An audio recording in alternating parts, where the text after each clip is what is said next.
गौतम बुद्ध की कहानी। बीता हुआ कल। एक समय बुद्ध भगवान किसी गांव में उपदेश दे रहे थे कि हर किसी को धरती माता की तरह सहनशील तथा क्षमाशील होना चाहिए। क्रोध ऐसी आग है जिसमें क्रोध करने वाला दूसरों को जलाता ही है तथा खुद भी जलता है। सभा में सभी शांति से बुद्ध की बातें सुन रहे थे। वहीं स्वभाव से अतिक्रोधी एक ऐसा व्यक्ति भी बैठा हुआ था जिसे ये सारी बातें बेतुकी लग रही थी। वह कुछ देर ये सब सुनता रहा, फिर अचानक ही आग बबूला होकर बोलने लगा।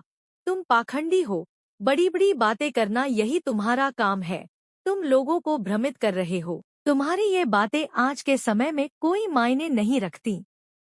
ऐसे कई कटु वचन सुनकर भी बुद्ध शांत रहे। उसकी बातों से ना तो वह दुखी हुए, न ही कोई प्रतिक्रिया की। यह देखकर वह व्यक्ति और भी क्रोधित हो गया और उसने बुद्ध के मुंह पर थूककर वहां से चला गया।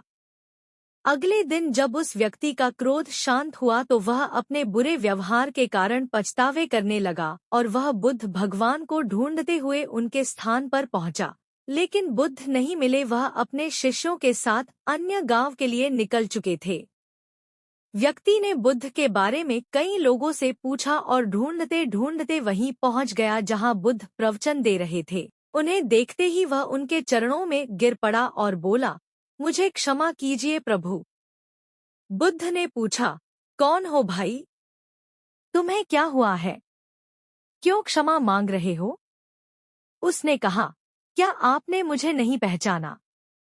मैं वही हूँ जिसने कल आपके साथ बहुत बुरा व्यवहार किया था। मैं अपने कृत्य पर शर्मिंदा हूँ। मैं मेरे दुष्ट आचरण की क्षमायाचना करने आपके पास आया हूँ। भगवान बुद्ध ने प्रेमपूर्वक कहा, बीता हुआ कल तो मैं वहीं छोड़कर आ गया हूँ और तुम अभी भी वहीं अटके हुए हो।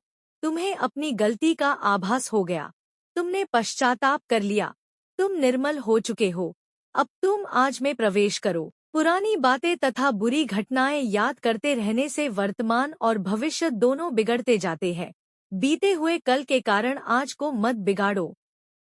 यह सुन उस व्यक्ति का सारा बोझ उतर गया। उसने भगवान बुद्ध के चरणों में पड़कर क्रोध त्याग दिया तथा क्षमाशीलता का संकल्प लिया। बुद्ध ने उसके सिर पर हाथ रखकर आशीर्वाद दिया। उस दिन से उसमें बहुत से परिवर्तन आ गए और उसके जीवन में सत्य, प्रेम व करुणा की धारा बहने लगी और अपने क्रोध पर नियंत्रण पा लिया।